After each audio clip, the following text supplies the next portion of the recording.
Joining me today is Giants Super Bowl champion Michael Strahan. All right, Michael. Eli Manning, your former teammate, has announced his retirement, had the press conference earlier today. But as we look at the end of his NFL career, it's easy to reflect on the beginning. What was your first impression of this kid out of Ole Miss coming in here to be the Giants quarterback?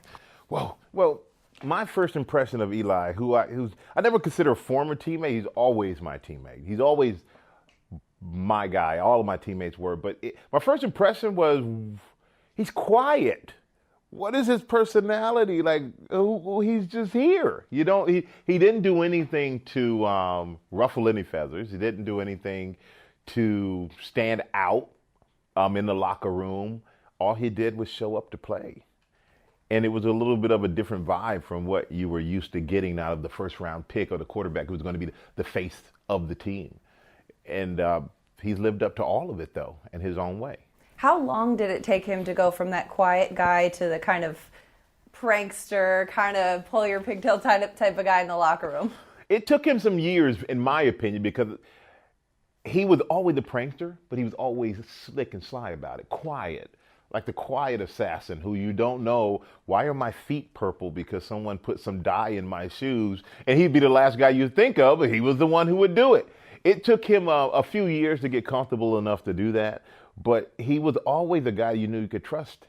He was just trustworthy. He was fun to be around. He was a guy that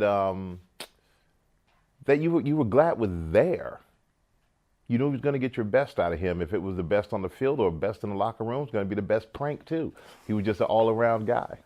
Is there a moment that you remember that you can think of that you knew this guy has what it takes to be a franchise quarterback for the New York Giants? When you would see him in practice and he would throw the ball and you would go, whoa, that was a heck of a throw. Oh, I've never seen anybody quite do it like that. He just had this easiness about him. And I know a lot of people said his personality doesn't fit New York. I think his personality fit New York perfectly because he stayed above it all. He didn't care. He wasn't going to go back and forth and argue. He wasn't going to read a criticism of himself and hold it against somebody. He was just going to come in and do his job and be easy Eli. I thought his personality was absolutely fantastic because he didn't need to be out there because we had a lot of other guys who were out there enough. And I loved playing with him because it was as if I didn't mind being out there. I didn't mind the criticism. I felt like, hey, as long as my quarterback is feeling good, then I'm feeling good because they can do without me. We can't do without him. Take me back to the NFC Championship game, Green Bay. Oof. I mean, even your reaction right there, it's a memorable game. How would you remember his performance under those conditions in that setting? A lot has been made about Eli's performances in Super Bowls, which rightfully so. Amazing throws at the most unbelievable times that were some of the greatest plays in NFL history. But the way he played in Green Bay was nothing short of amazing. I couldn't believe he could grip the ball, throw the ball, the way he was doing it with so much zip on it, perfectly. Practical Burst is catching it like they're in the backyard because I was freezing to death. Everybody's freezing to death. I know personally, I'm thinking, I can't wait to quit and get inside. Can they please speed this clock up? But he was out there as if we were in Miami in the summertime. He was not affected. And that was the most amazing game I've ever seen him play. And I always bring that up to people to say, you guys don't know cold until you played in Green Bay in that game that we did when minus 20-something with wind chill. But Eli Manning looked as if he was not cold at all. I don't know how he did it, and I wished he would have shared his secret because maybe I would have been a little warmer and played a little bit better myself. Because that level of cold requires a rare type of mental toughness. I mean, guys go out there with short sleeves on to try to show, hey, look, I'm tough, I can handle the cold. But is that really the key, that mental toughness aspect in that setting? It's 100% mental. You know, you have the guys who try to do the no sleeves and I'm not cold, but then you look out there and they're shivering. But he had no sign of that. Put his hands in the little pockets, take them out, take the ball and advance it down the field. I still don't know how he did it. I've never asked him how he did it. But he just never looked affected. His demeanor, his facial expressions, his body language, nothing about him ever changes. And I don't know what he's going to do now that he's retired from football. Hopefully we're going to play some golf. And I think he should be a poker player because he has a hell of a poker face. How important is that in a quarterback, though, to have that constant, even keel energy? I think it's very important. Regardless of if Eli was ever a rah-rah guy or not, he's still the leader of the team. He's a guy that touches the ball on every offensive play. He's the guy that we always look to. He's the guy who has to guide us when things not going right. Who are you going to look at? You're going to look at your quarterback.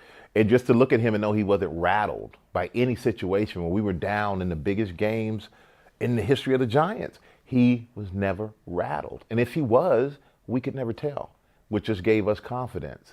And that's something I'll never forget is seeing him before games. And I got Brandon Jacobs' locker right next to Eli, and I would go around and say, good game, or touch the guys and say, let's go. And I'm giving Brandon a pep talk before every game, and then Eli would be right next to him, and he would just be sitting there just looking at me like a little deer with doe, little big eyes just looking. And all I could do was reach out my hand and say, have fun, young man, have fun. Just like that demeanor, and just smile, because he calmed me down. And that's a very unique trait that I don't see a lot of players having. He is unique. He's one of a kind. He really is one of a kind.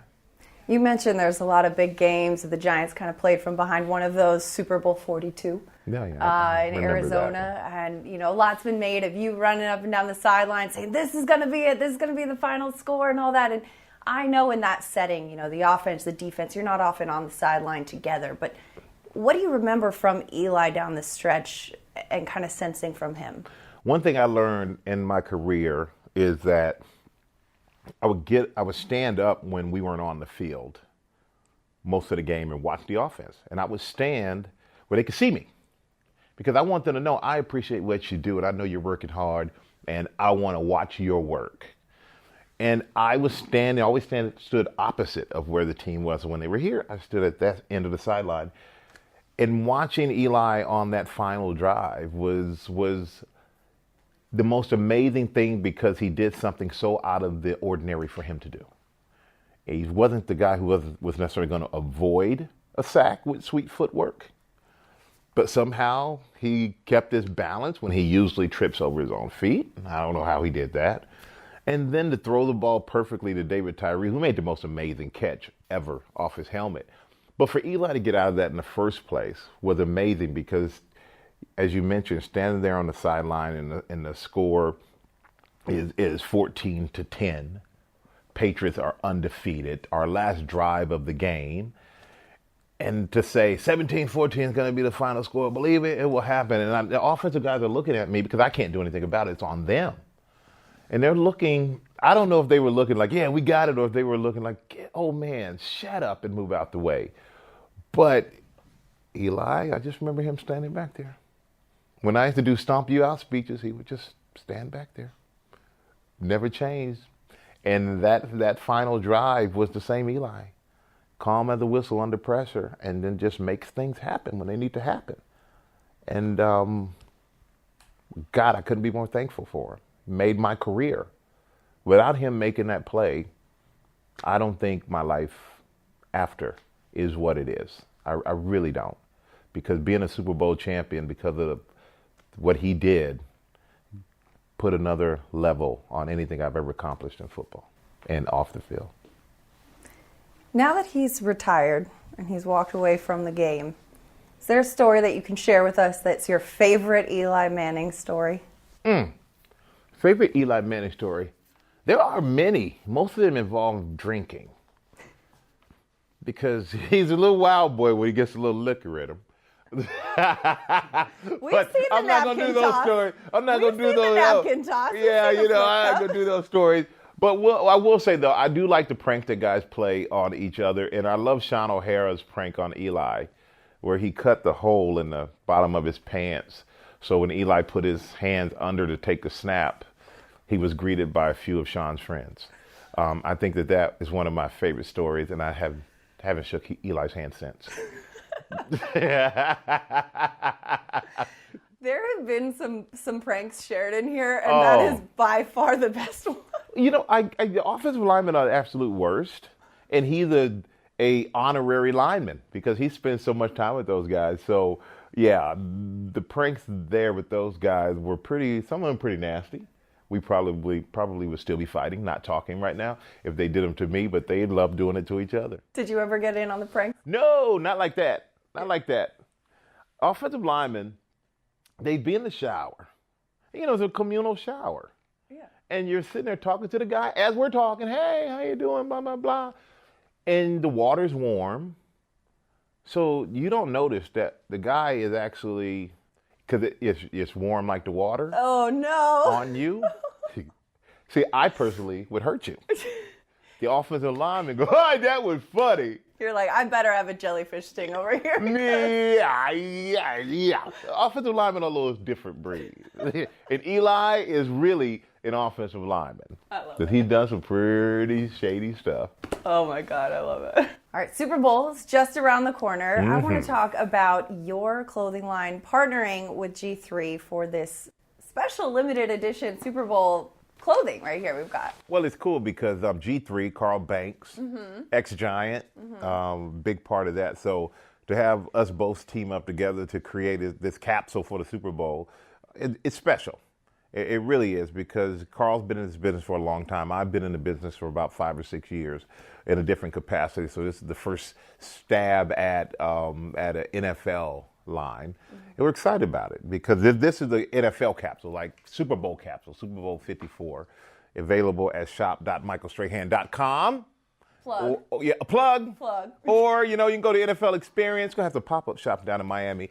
But it's just a way for the fans who love the Super Bowl, won't be able to make it, or those who want to make it, who, want to look good when they get there. Right. This is a way for them to do it. And so I'm honored to be able to do this with G3 and Carl. And in the future, we have a lot bigger things rolling out. Well, because with your line, with MSX by Michael Strahan, you have a lot of menswear. You've got some suiting and such. And this is a little bit more leisurely, casual. I like the quarter zip instead of the buttons. Yeah, it's like an athleisure. Yeah. We mix it up, MSX. But, so we did see the M at the bottom? Oh. I like that subtle detail here. It's like the little things like that, the zipper. Did you design the this? zip. I do. I'm very involved in it. There's nothing that goes through that I don't touch, that I don't see, that I don't say, yeah, I like that. I don't like that. Can you move that? Can you change this? Very involved because your name's on it. My name's on it. So I don't like to just do things and not be involved, because if something succeeds and you're not involved and you get all this credit, you can't really feel great about that.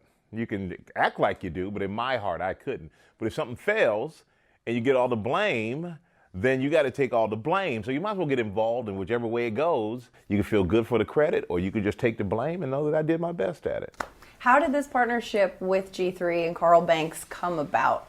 Well, I have the collection by Michael Strahan, which we sell at JCPenney, which has done very well.